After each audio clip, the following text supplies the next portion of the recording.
memasuki bulan suci Ramadan, bulan yang penuh keampunan, maghfirah, rahmat, dan juga banyak dari hamba-hamba Allah yang dibebaskan dari api neraka pada bulan Ramadan. Mudah-mudahan kita semua menjadi hamba-hamba Allah yang mendapatkan segala kesempurnaan di bulan Sya'ban ini maupun di bulan Ramadan yang akan datang. Amin ya rabbal alamin. Dan kita berdoa mudah-mudahan segala bala, musibah, wabah yang melanda manusia, khususnya umat Islam, mudah-mudahan segera Allah angkat dari kita, sehingga kita bisa melaksanakan ibadah dengan baik dan tenang, sehingga insya Allah dengan cara itu kita semua mendapatkan keberkahan, mendapatkan taufik hidayah, dan mendapatkan keselamatan dari Allah dunia maupun akhirat. Amin ya rabbal alamin. Kita masih membahas dalam kitab yang disusun oleh Al-Imam Sya'rani rahimahullah ta'ala tentang wasiatul Mustafa sallallahu alaihi wasallam ila Ali bin Abi Talib, wasiat Nabi kepada Sayyidina Ali bin Abi Talib karramallahu wajhah. Terakhir kita sampaikan yaitu di mana qala al-musannif rahimahullahu ta'ala fi kitabih ila an qala ya Aliyun man qara'a al-Qur'ana wa lam yuhilla halalahu wa lam yuharrim haramahu kana minal ladzina nabadu kitaballaha wara'a zuhurihim. Wahai Ali, kata Nabi, man qara'a al-Qur'an, siapa saja yang membaca Al-Quran, walam yuhilla halalahu, namun ia tidak menghalalkan perkara yang dihalalkan dalam Al-Quran, walam yuharrim haramahu, dan tidak mengharamkan perkara yang diharamkan dalam Al-Quran, kana minal ladzina nabadu kitaballaha wara'a zuhurihim, nescaya mereka tergolong orang-orang yang meletakkan Al-Quran di belakang punggungnya. Ini bahaya. Maka Al-Quran itu di samping kita membaca, kita harus mengamalkannya. Makanya kata Sayyidina Utsman bin Affan dalam satu perkataan beliau, qira'atul Qur'ani hasanun wal 'amalu bihi wajibun. Itu kata Sayyidina Utsman, membaca Al-Quran adalah perbuatan yang sangat baik, bahkan itu sangat-sangat dianjurkan. Bahkan dalam sholat aja kita harus membaca sebagian daripada ayat-ayat Al-Quran seperti suratul Fatihah. Apa hukumnya? Kata Sayyidina Utsman bin Affan, qira'atul Quran hasanun, membaca Al-Quran itu baik, namun mengamalkan isinya wal 'amalu bihi wajibun, mengamalkan isi Al-Quran adalah wajib.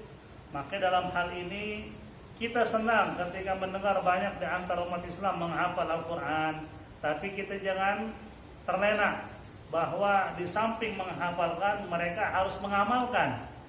Makanya kita dalam thariqah kita, apa yang diajarkan sama guru-guru kita di Hadramut Yaman, anak begitu semakin besar, semakin memahami apa yang kita bicarakan, yang pertama ditanamkan ke mereka akhlak, barulah merintis, diajarkan baca Quran, diajarkan menghafal Al-Quran. Jadi Al-Quran itu zahir batin benar-benar resep. Bukan hanya dia menghafal Al-Quran, isinya nggak diamalin. Seperti banyak umat Islam zaman sekarang, hafalannya Masya Allah, suaranya merdu, tapi isi Al-Quran tidak pernah diamalkan. Dia berani mengkafirkan sesama saudara yang muslim. Sedangkan Allah Subhanahu wa ta'ala berfirman, innamal mu'minuna ikhwatun, sesungguhnya orang-orang yang beriman adalah bersaudara. Dan Nabi SAW bersabda, al-muslim akhul muslim, orang Islam adalah saudara sesama muslim. Tapi dia mengkafirkan orang yang tidak sejalan, mensyirikkan orang yang tidak sejalan. Ini bagaikan orang yang menghafal Al-Quran tapi tidak menghalalkan apa yang dihalalkan dan tidak mengharamkan apa yang Allah haramkan. Zaman sekarang apalagi semakin banyak terlihat benih-benih yang sudah diperingatkan oleh Nabi, seperti orang-orang yang memahami Al-Quran, memahami agama tapi tidak diamalkan. Contoh saja, maaf, ada film tertentu, di situ laki perempuan pura-pura suami istri padahal nggak suami istri, mereka bergandengan tangan dan seolah-olah ada ustadz datang menasehati. Nah ini ustadz padahal ustadz beneran, bukan pura-pura ustadz, tapi datang sok nasehatin soal hubungan suami istri, padahal dia berdua bukan suami istri. Ini kan ngaco begini. Wah, lebih-lebih semakin banyak na'udzubillah min dzalik, bahkan kita dengar banyak peristiwa yang keluar dari mulut-mulut yang dianggap sebagai ulama di negara kita, padahal tidak pantas keluar dari mulut mereka. Makanya di sini jadi ulama itu bukan sesuatu yang mudah. Bahkan dapat gelar ustaz aja itu sangat berat. Karena kata Nabi, al-ulama warathatul anbiya, ulama pewaris para nabi. Jadi jangan macam-macam, kita jangan senang dikasih gelar ustaz, jangan senang dikasih gelar ulama, padahal kita jauh daripada akhlak Nabi, jauh daripada perilaku para sahabat, jauh daripada prinsip-prinsip salafus saleh. Maka dalam hal ini berhati-hatilah dari ulama-ulama su. Mereka memahami Al-Quran tapi tidak pernah menjalankan isi Al-Quran. Maka Allah Subhanahu wa taala berfirman, kabura maqtan 'indallahi an taqulu ma la taf'alun. Kata Allah Subhanahu wa taala dalam Al-Quran, kabura maqtan, sungguh sesuatu yang paling Allah murkai di sisimu, perbuatan yang keluar darimu, an taqulu ma la taf'alun. Kalian sering berkata apa yang kalian tidak amalkan. Jadi nasihatin orang untuk tidak membuat riba, padahal dia riba juga. Sering nasihatin orang jangan sampai bukan suami istri bergandengan, berpelukan, padahal dia sering lihat. Dan lain sebagainya. Na'udzubillah min dzalik. Makanya kita di samping membaca Al-Quran, fahamilah isi Al-Quran, sampaikanlah kepada keluarga kita untuk mengetahui apa yang halal dan apa yang haram di dalam Al-Quranul Karim. Kemudian kita masuk ke bab pertama dalam kitab Wasiyatul Mustafa ila Ali bin Abi Thalib karramallahu wajhah. Pembahasan pertama, pasal pertama di sini, di mana Rasulullah Shallallahu Alaihi Wasallam memberikan beberapa nasihat beliau kepada Sayyidina Ali tentang perkara yang berkaitan dengan wudu dan sholat. Di mana qala Nabi sallallahu alaihi wasallam, ya Aliun istaqsi isbaghal wudu'i fa innahu syatrul iman. Rasul sallallahu alaihi wasallam bersabda kepada Sayyidina Ali, ya Aliun, wahai Ali, istaqsi isbaghal wudu' fa innahu syatrul iman. Kata Nabi, wahai Ali, maksimalkan kesempurnaan berwudu. Maksimalkan kesempurnaan berwudu. Isbah artinya melebihi batas yang wajib. Kalau di muka yang wajib kita basuh ketika wudu, kalau manjang dari tempat tumbuh rambut sampai ke bawah dagu. Kalau lebar dari ujung kuping sini sampai ke ujung yang lainnya. Cuman kalau isbah itu melebihi batas. Itu ketika basuh muka lebihin sampai kena sebagian kepala, sebagian dekat-dekat kuping, bahkan kuping pun kan karena ini isbat disebutnya kalau dalam ilmu fikih gurran. Gur itu artinya melebihi batas yang wajib di wajah. Kalau di selain wajah disebutnya tahjil, melebihi batas yang wajib di tangan, kepala, kaki disebutnya apa? Tahjil. Ghurran muhajjalina min atharil wudu. Kata Nabi, aku mengenal umatku di hari kiamat, mereka itu ghurran, wajahnya bersinar luar biasa, muhajjalin, anggota wudunya bersinar luar biasa karena bekas wudu. Kita kan meliaran orang ngumpul, gimana Nabi tahu umatnya? Di situ kata Nabi, aku kenal umatku karena bekas wudu bersinar. Makanya sering-sering kita ngambil. Bahkan wudu itu disebutkan dalam hadis lain, al-wudu silahul mu'min, wudu senjata orang yang beriman. Bahkan orang yang ada wudu insya Allah dengan izin Allah jauh dari gangguan jin maupun orang-orang yang jahat dengan kita. Makanya dianjurkan selalu ada wudu. Makanya kemarin pas kita pun pergi hall Malang, di antara nasihat dari Habib Muhsin yang kita dapat juga, wudu jangan pernah batal. Kalaupun batal, wudu lagi, kayak kita lagi mau tidur, kita wudu, tapi pas mau tidur kesentuh bini, ya udah penting wudu dulu. Ente mulai segala perbuatan itu yang dianjurkan pakai wudu dulu. Soal ente lagi tiduran kesentuh bini, nah lagi ceritanya. Dimulai dengan wudu, ya.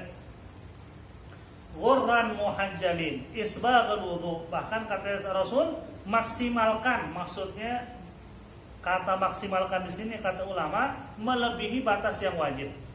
Kayak tangan kita yang wajib sampai atas apa? Sikut. Sunnahnya dilebihin sampai sini. Sampai dekat apa? Bahu. Kalau kaki yang wajib sampai atas apa? Mata kaki. Sunnahnya sampai betis. Yang penting jangan israf. Maksudnya airnya ketika kita buka jangan terlalu jangan terlalu deras atau banyak. Karena itu termasuk orang-orang yang musrif. Musrif itu orang yang mubadzir. Innal mubadzirina kanu ikhwanus syayatin. Orang yang mubadzir temannya setan. Makanya di sini kalau kita makan, kita minum nggak pakai bismillah, setan ikut serta makan. Makanya kalau ente mau bikin setan pada lemes, pada kurus, kagak ada makanan, bismillah setiap makan dan minum. Kalau jin muslim itu makan bekas apa yang kita makan. Makanya Rasulullah ketika suatu hari pelajaran dengan Abdullah bin Mas'ud, tiba-tiba dia ngomong sama Abdullah bin Mas'ud, Anda berhenti di sini, jangan dekatin saya, jangan pernah keluar dari sini. Udah berhenti di sini. Nabi agak menjauh sholat sambil baca Al-Quran. Di saat itu ada sekelompok jin lewat, dengar Nabi baca Quran, mereka menghampiri Nabi. Satu sampai kata Abdullah bin Mas'ud, aku melihat Nabi dikelilingin sama makhluk hitam, tinggi-tinggi, hitam-hitam dan tinggi seperti pohon kurma.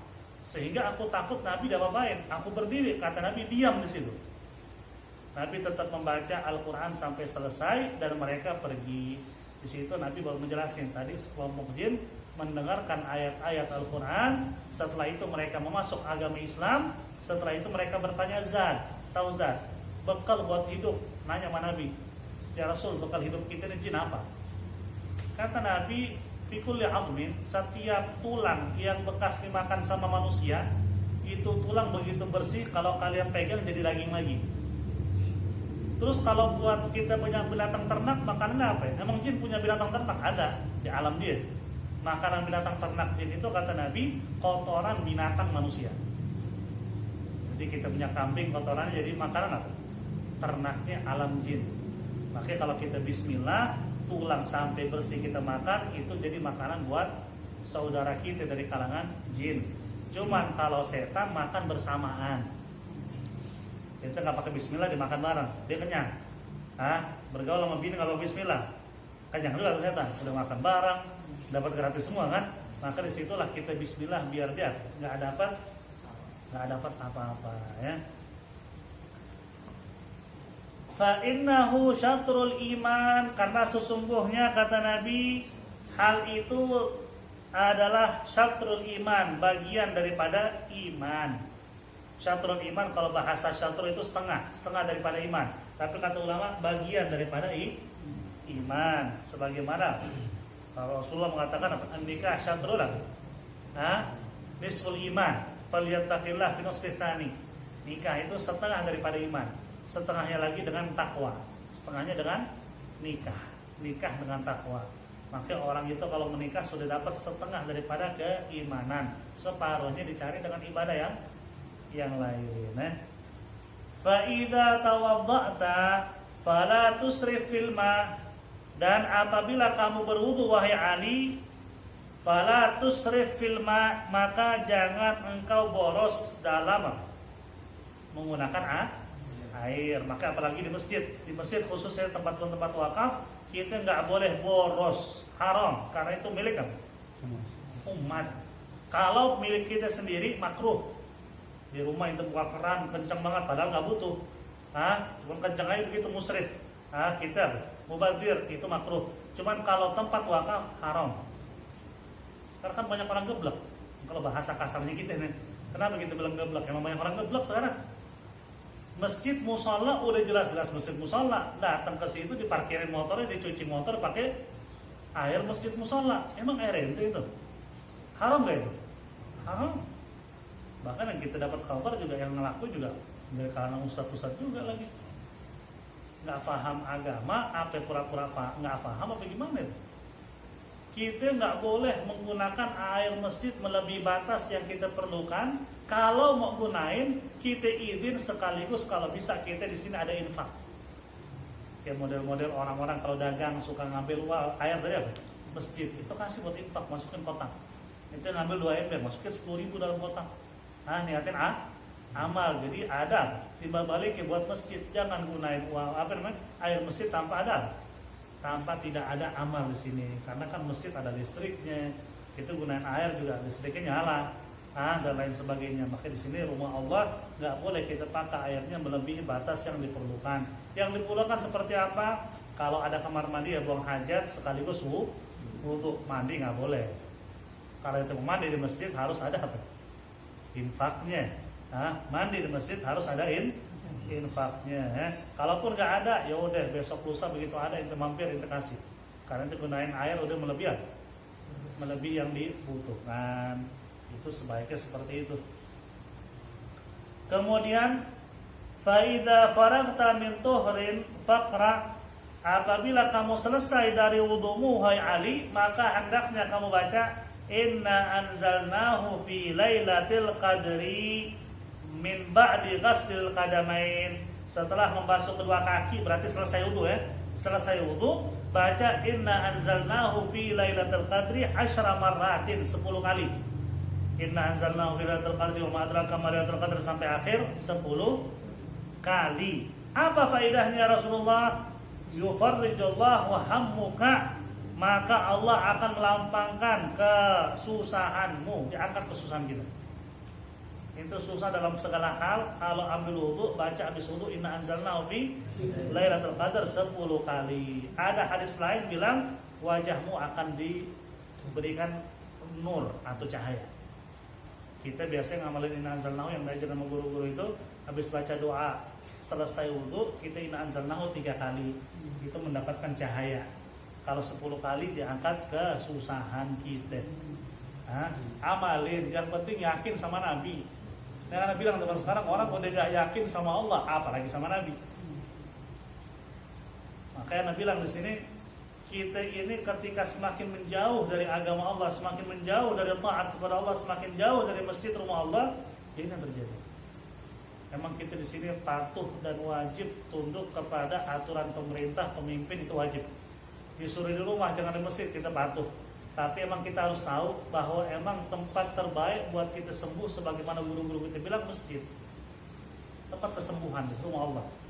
Kita masuk rumah sakit untuk sembuh, masuk masjid untuk sembuh, mana yang lebih ampuh? Mikir di situ aja. Allah yang memberikan kita sakit, Allah juga nyembuhin. Rumah sakit hanya wasilah, pelantara manusia nyembuhin. Hakikatnya nyembuhin Allah. Ente datang ke rumah Allah dengan yakin Allah sembuhin ente, sembuhin. Masalahnya kita nggak yakin. Itu masalahnya, kita nggak yakin sama sekali. Itu di Jordan baru kemarin diberitain, di Jordan itu ada masjid dikosongkan karena masalah virus corona ini. Dilarang sama kerajaan untuk sholat berjamaah di situ. Ternyata itu masjid katanya gaduh dengan orang baca Quran, dengan orang sholat, padahal kosong dikunci. Jadi sebenarnya sih kita kadang-kadang suka merinding gitu lihat dengan hal-hal seperti ini. Apakah berkurang orang kena virus, semakin bertambah. Bahkan kemarin kita dengar ada beberapa gunung meletus bersamaan, terdengar suara kayak benturan 8 kali, padahal bukan dari gunung. Dari mana itu? Ya, harus kita pikir, ada apa ini? Ya, mungkin karena kita semakin jauh dari Allah. Berharap sholat di rumah berjamaah biar ada yang berzikir, nggak ada yang sholat di rumah. Yang paling yang beriman yang sholat, bukan nggak ada sholat, ada yang beriman. Ya, rata-rata orang sholat semangat karena berjamaah. Kayak malam Jumat suruh baca Yasin di rumah atau Al-Kahfi, nggak bakal mau. Berpikir asik ada TV mau ngapain gue baca Yasin. Cuman ketika dia ngumpul di masjid, di situ ada semangat. Seperti maaf contoh paling gampang fitness deh. Itu olahraga sendiri malas kan. Nah, kalau tempat fitness orang rame yang fitness itu kelihatan mereka jadi apa?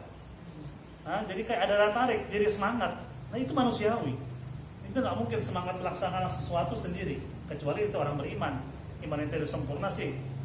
Kayak wali Allah emang demennya, emang demennya sendiri. Cuman bagi kita orang awam, malas pasti. Ya syukur-syukur masih bisa sholat fardu itu masih alhamdulillah. Nah, cuman kita minta sama Allah mudah-mudahan diangkat ya. Diangkat sama Allah. Kita juga sedih kalau ada statement dari ulama-ulama yang backgroundnya ulama tentang ini virus seolah-olah akan bertahan sampai Ramadan, sampai Id. Sudah keluarkan fatwa bahwa nggak boleh nanti sholat Id, dihimbau jangan sholat Id, dihimbau jangan taraweh, seolah-olah kita nyumpain ini virus biar lama. Kan kita harus nonton sama Allah. Mudah-mudahan ini virus besok lusa Allah angkat. Bukan kita suudzon. Kita memperkirakan sesuatu kekal sampai Ramadan. Ya berarti kita nyumpain diri. Nah, makanya di sini kata Allah Rasulullah, khaslatan laisa fawqahuma syai'un minal khair, husnudzan billah wa husnudzan bi ibadillah. Kata Nabi ada dua perkara yang tidak ada yang lebih baik dari dua perkara itu. Husnudzan billah yang pertama, baik sangka kepada Allah, wa husnudzan bi ibadillah, dan berbaik sangka kepada makhluk Allah.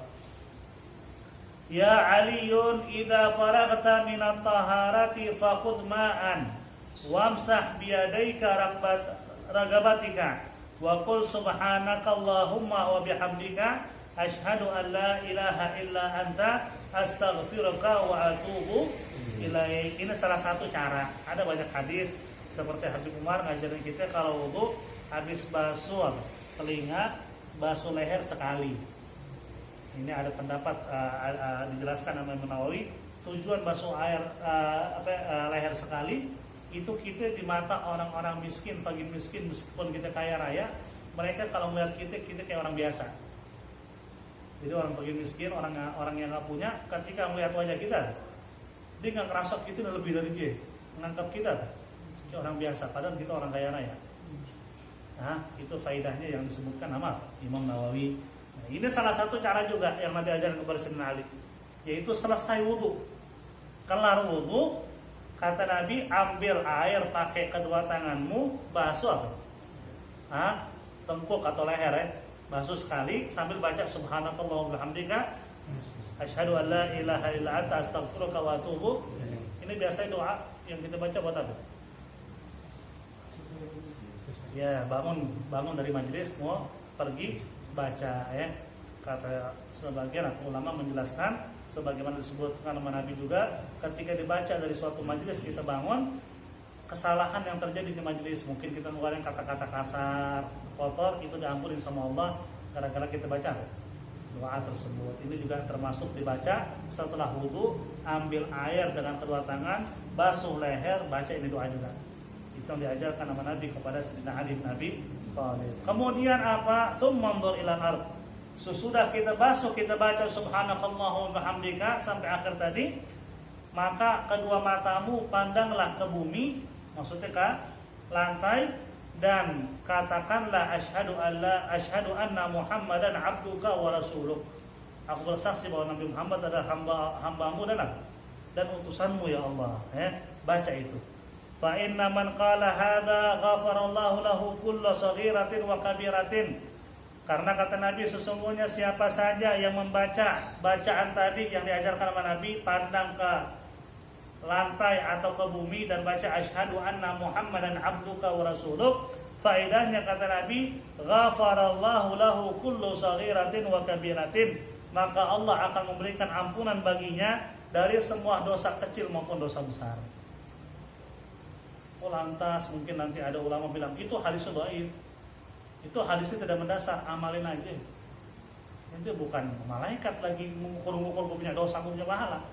Gua amalin aja. Salah gua ngamalin. Baca asyhadu anna Muhammadan abduka. Ente pandang ke bumi, ente baca itu, ente amalin apa yang diajarkan sama Nabi Sayyidina Ali, insyaallah tidak dapat. Ini Muhammad Sya'rani bukan orang sembarangan. Muhaddits, bahkan apa dia punya murid-murid bilang apa? Ini orang abid alim kamil, ahli ibadah, ilmunya luar biasa dan sempurna dalam berilmu. Tiba-tiba dengan rangkum ini kitab, ini bilang palsu. Oh, itu lebih alim dari Imam Sya'rani.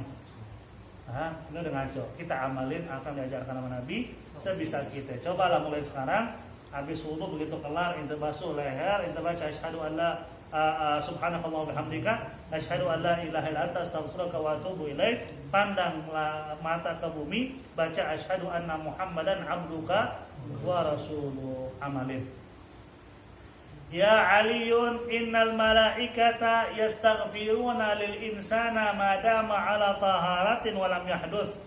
Wahai Ali, innal malaika, sesungguhnya para malaikat yastaghfirun, memohon ampun kepada Allah, lil insan, untuk manusia, ma dama ala taharatin wa lam yahduth, selama ia masih dalam kondisi suci, belum berhadas. Berarti kalau kita ada wudu, malaikat beristighfar buat kita selama belum hadas. Makanya kenapa orang-orang dulu tuh jaga wudu. Nah, seperti kita bisa lihat yang anda dapat kabarnya, Habib Salim Musafri aja, dia sholat subuh pakai wudu isya udah lebih dari 40 tahun. Berarti dia tidurnya kayak gimana? Sholat wudu pakai wudu isya, berarti wudu isya nggak batal. Kalau tidur terlentang batal ya? Berarti ketiduran bersilah begini kali. Nah, ini luar biasa ulama-ulama kita dulu, nggak pernah ninggalin wudu, selalu ada wudu. Maka itu senjata paling ampuh. Kenapa orang-orang dulu itu nggak mudah untuk diguna-guna, nggak mudah untuk ini ilmu sihir dan sebagainya, mereka ada wudu dulu. Nah, di antara penangkal dari sihir dan sebagainya, mungkin orang kalau kena sihir yang dahsyat ngerasain efek tapi nggak parah karena dia masih ada penangkal. Cuman kalau nggak ada penangkal, nggak sedikit orang santet mati. Nah, apa penangkalnya? Wudu selalu senantiasa ada. Yang kedua yang saya dapat dari Habib Umar, sholat duha. Sholat duha itu bukan hanya untuk rizki, untuk kita dapat keberkahan rizki, tapi penangkal dari gangguan jin dan setan yang jahat. Itu Habib Umar yang bilang. Nah, itu kalau bisa sholat duha dalam sehari minimal 4 rakaat, jangan 2 mukli tamat 4 rakaat lah. 2 rakaat 1 salam, 2 rakaat salam, atau 4 rakaat 1 salam. Cuman yang paling baik 2 rakaat 1 salam. Ya Aliun man ghtasala yaumal jum'ati ghafarallahu lahu ma bainal jum'ati ila jum'ati wa ja'ala dzalika thawaban fi qabrihi wa thiqala ala mizanihi. Wahai Ali, man ghtasala yaumal jum'ah, barang siapa yang mandi untuk hadir salat Jumat, ghafarallahu lahu, Allah akan mengampuni dosa-dosanya. Ma bainal jum'ati ila jum'ah, dosa yang terjadi antara Jumat itu dengan Jumat yang akan datang. Jadi antara Jumat dengan Jumat ada pengampunan dosa dari dosa kecil kalau kita mandi buat hadir salat Jumat. Wa ja'ala dzalika thawaban fi qabrihi, dan itu akan dijadikan sebagai pahala besar dalam kuburannya. Sering mandi hadir salat Jumat, pahala ente besar dalam kuburan. Nanti kita lihat sendiri. Wa thaqula ala mizanihi, dan timbangan amalnya akan diberatkan oleh Allah. Timbangan amal baik. Makanya kita mandi untuk hadir salat Jumat itu sunnah. Ada hadis Rasul bilang bahwa al-ghuslu lil Jumat wajibun, mandi buat hadir salat Jumat wajib. Kata ulama yang maksudnya nama Nabi bagi yang junub. Orang punya hadas besar udah pasti wajib mandi. Cuman bagi yang enggak junub sunnah. Kapan masuk kita mandi salat Jumat? Kapan masuk waktunya? Dari tengah malam hari Jumat, kayaknya hari Kamis seandainya kan. Nanti jam 1 itu udah masuk waktunya. Kalau kita mandi jam 1 jam 2, niatnya untuk hadir Jumatan, udah dapat sunnahnya. Cuman lebih sunnahnya kapan? Mendekati sholat. Kalau itu jam 1 mandi, tidur, udah ngiler, bangun sholat Jumat jam 10:30, udah penuh dengan iler dan sebagainya, bau-bau juga gini. Walaupun udah dapat pahala sunnah mandi itu mendekati waktu.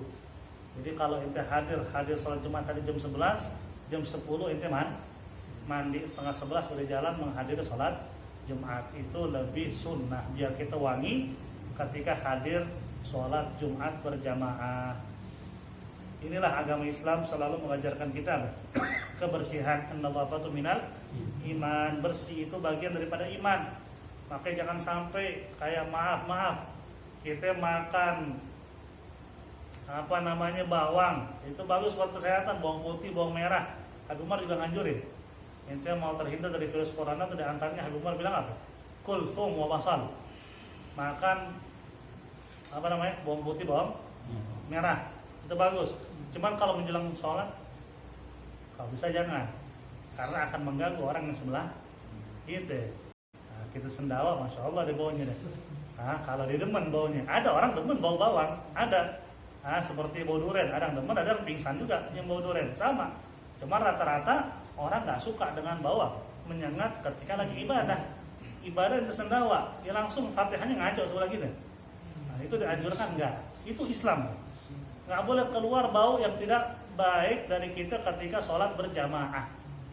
Makanya sebenarnya kalau masjid tetap dibuka, musola tetap dibuka, dan tidak ada larangan, hanya himbauan untuk menjaga kebersihan, insya Allah orang Islam masuk masjid musola udah bersih. Dia wudu, pakai minyak wangi, datang dia pakai masker, cuci tangan di depan pintu, taruhlah apa namanya? Apa itu tahu namanya? Dia basuhin tangan, dia masuk sholat berjamaah, insya Allah aman. Doa bersama untuk diangkat ibadah Allah angkat. Yang mampu untuk menghilangkan virus corona ini Allah, bukan manusia. Ente mau jangankan ente bikin sampai lockdown hanya begini, ente bikin apa? Sekalipun walaupun itu serem, jangan sampai terjadi. Bahwa sipil nggak boleh ada keluar dari rumah, tetap banyak yang kena. Itu jauh dari Allah. Yang ngatur wabah kesana kemari ya. Makanya disebutkan dalam suatu kitab, ada satu kitab pernah lupa judulnya. Mungkin ada pernah cerita juga. Ada wali Allah. Ini wali Allah berjumpa dengan apa? Ketemu dengan wabah dalam perjalanan. Ini wali. Nah, jangan samain sama kita. Ada orang nggak percaya wali, wajar. Ada yang percaya cuma wali band, contoh ya. Ini wali Allah yang ngomongin, ini bukan wali band. Dia ketemu sama wabah di jalan. Dia nanya, kalian mau kemana? Kita mau ke Syam. Allah mengutus kita ke Syam, dan kita akan tetap di Syam selama 2 tahun. Dan yang akan mati 1000 orang. Pisah. 2 tahun kemudian berjumpa lagi. Ini wali Allah dengar bahwa yang meninggal di Syam 50.000, bukan 1000. Dia nanya, ente bilang ente mau kan tetap di Syam 2 tahun, yang mati 1000, kenapa 50.000? Kan Allah nyuruh enggak? Yang meninggal cuma 1000. Kata ini wabah, iya, yang mati gara-gara kita sebagai wabah 1000. 49.000 mati karena takut. Itu disebutin dan sebut kita. Karena ntar insya Allah bawain. Besok kalau masih ingat, Anda bawain 72 kitabnya. Jadi yang meninggal 49.000 apa?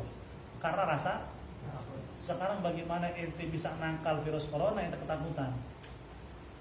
Makanya kan himbauan juga buat semua yang di atas nih, pemimpin-pemimpin kita, di samping mereka alhamdulillah sudah nyuruh kita jaga kebersihan, pakai masker, jangan sebarin rasa takut. Tiap hari gitu diberitain yang kena sekian, yang mati sekian, yang sembuh sekian. Itu kan orang yang, ya mungkin ada orang yang tingkat takut terhadap mati kan berlebihan ada. Nah itu justru bahaya buat dia. Sebenarnya yang paling bagus itu jaga jarak, tetap pakai masker, kebersihan tetap, tapi jangan ditakut-takutin. Insya Allah lama-lama hilang sendiri. Mungkin itu di jor-joran itu ngelampung TV, tiap hari beritanya begitu. Orang lagi dimakami, diutus begitu, pakaian udah kayak mau naik kan ke planet lain kan, orang kan ngeri dia ada.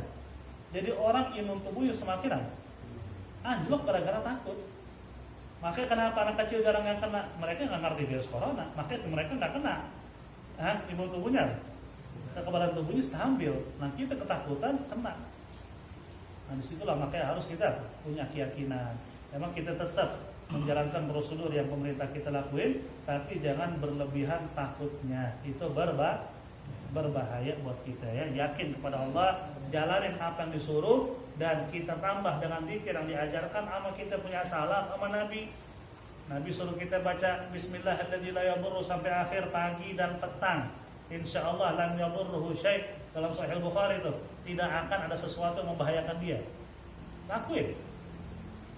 Ente was-was ketemu orang, kayak ini orang pucat, batuk-batuk, jangan. Ente jangan langsung apa? Tiba-tiba menjauh, kan orang tersinggung. Tetap ente dipakai masker, ente baca Bismillahirrahmanirrahim sampai 3 kali. Insyaallah ente aman atas izin Allah. Yakin sama Nabi. Nah, insya Allah kalau ente punya keyakinan, ente terjaga. Di samping itu kebersihan dijaga, masker dipakai, insya Allah ente aman. Nah, maka disitulah kita mohon kepada Allah mudah-mudahan diangkat bala dan ini musibah secepatnya. Amin ya rabbal alamin.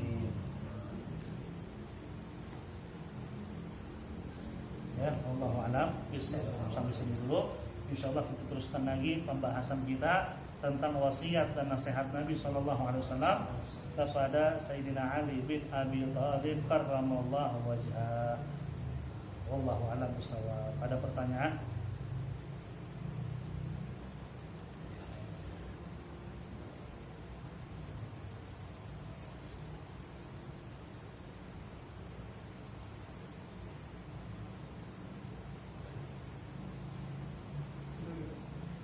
Nah, apa?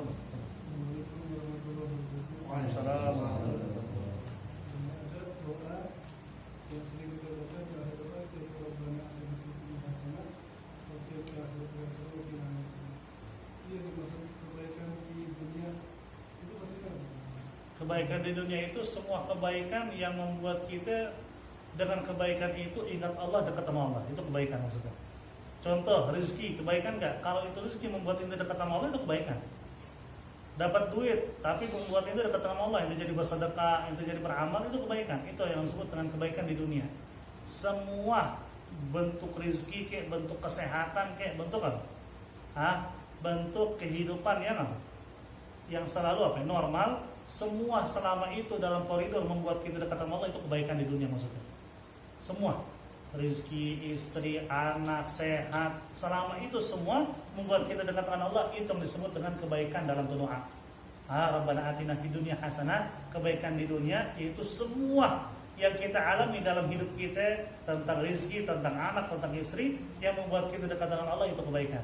Wa fil akhirati hasanah. Jadi semua yang membuat kita dekat dengan Allah di dunia, mudah-mudahan Allah memberikan kepada kita. Yang membuat kita jauh dari Allah, mudah-mudahan dijauhkan dari rezeki yang haram, membuat kita lalai, jangan. Anak yang akan menjadi durhaka kepada kita, kalau kita punya anak, kita berharap anak kita jadi anak yang soleh. Nah itu maksudnya fi dunya hasanah. Wa fil akhirati hasanah, udah jelas kebaikan di akhirat yaitu surga, ridha Allah dan berjumpa dengan Nabi sallallahu alaihi wasallam. Ada lagi pertanyaan?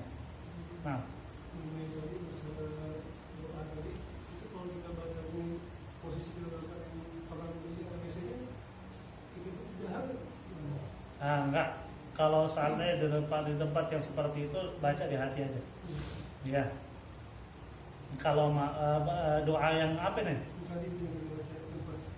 Nah, kita kan bisa aja tuh. Kita begitu basuh kaki selesai, ente ambil basuh keluar dari kamar mandi, itu baca. Subhanallah wa bihamdik, sambil ente lihat apa? Lihat lantai, ente baca asyhadu anna Muhammadan abduka wa rasuluh. Ente basuh di kamar mandi sambil keluar, ente baru baca. Itu bisa. Kan itu kan dibaca selesai wudu. Masih bisa. Ada lagi pertanyaan? Ya sebagian aja, sebagian yang kelihatan. Apakah sama pahala sholat di rumah karena ada corona yang sekarang saat ini?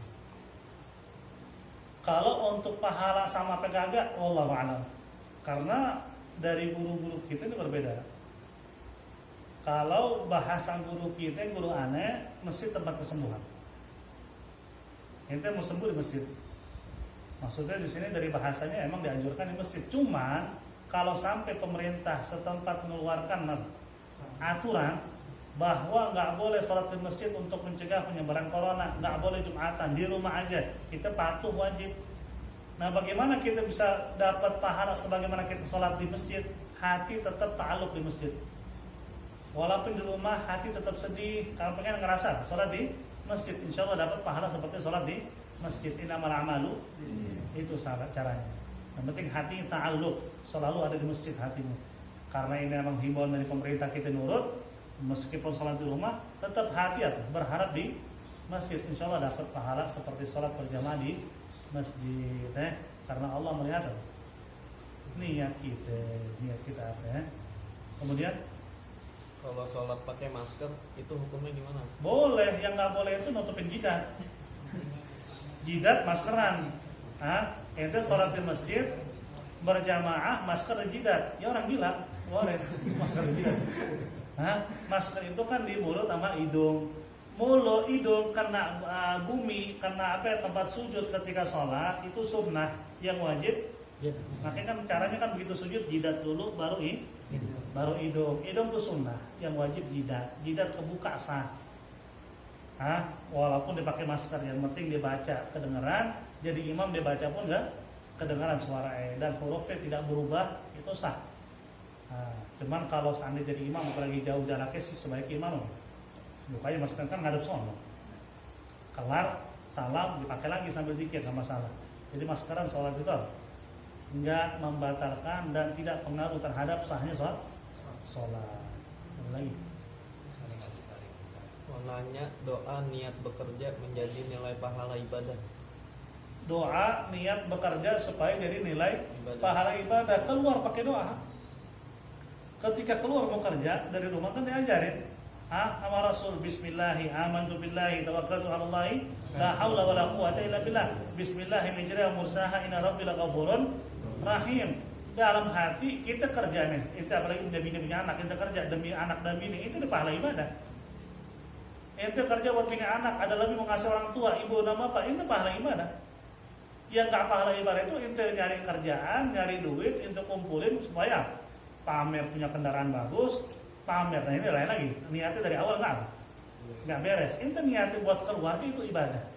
Nah semakin sempurna dengan kita keluar dari rumah disertai dengan doa, semua ibadah. Bahkan kalau orang mati meninggal dalam kondisi lagi nyari rezeki buat keluarga, dia mati syahid. Itu yang disebut nama Nabi. Orang mati syahid ketika nyari nafkah buat keluarganya. Yang penting keluar disertai dengan doa dan sholat subuh gak kesiangan. Gimana kita berharap pahala ibadah dengan nyari rezeki, sholat subuh kagak? Sholat mah sholat, tapi jam berapa? Jam 8. Duha itu namanya. Bukan sholat subuh. Sholat subuh pada waktunya, keluar dengan doa, insya Allah nilai ibadah semua. Ada lagi pertanyaan? Itu berapa tuh tadi dibaca? Ada lagi? Nggak ada lagi? Ya khair. Wallahu a'lam. الفاتحة على هذه وعلى كل نية صالحة إلى حضرة النبي صلى الله عليه وسلم. أعوذ بالله من الشيطان الرجيم. بسم الله الرحمن الرحيم. الحمد لله رب العالمين الرحمن الرحيم مالك يوم الدين. إياك نعبد وإياك نستعين اهدنا الصراط المستقيم صراط الذين أنعمت عليهم غير المغضوب عليهم ولا الضالين آمين. اللهم حق الفاتحة وسر الفاتحة وكلمة الفاتحة يا خارج الهم يا كاشف الغم يا من نعم يا خير ويرحم. بفضل سبحان ربك رب العزة عما يصفون وسلام على المرسلين والحمد لله رب العالمين. يا ربنا اعترفنا بأننا اعترفنا وأننا أسرفنا على لما أشرفنا فتب علينا توبة تغفر لكل حوبة واستر لنا عوراتي وآمن الروعات واغفر لوالدينا ربي ومولودينا والأهل والإخوان وسائر الخلان وكل ذي محبة أو جيرة أو صحبة والمسلمين أجمعين ربي فاسمع فضلا وجودا منا لا باكتساب منا بالمصطفى رسولنا بكل سول صلى وسلم ربي عليه عد الحب وآله وصحبه عداد كشف الصحب والحمد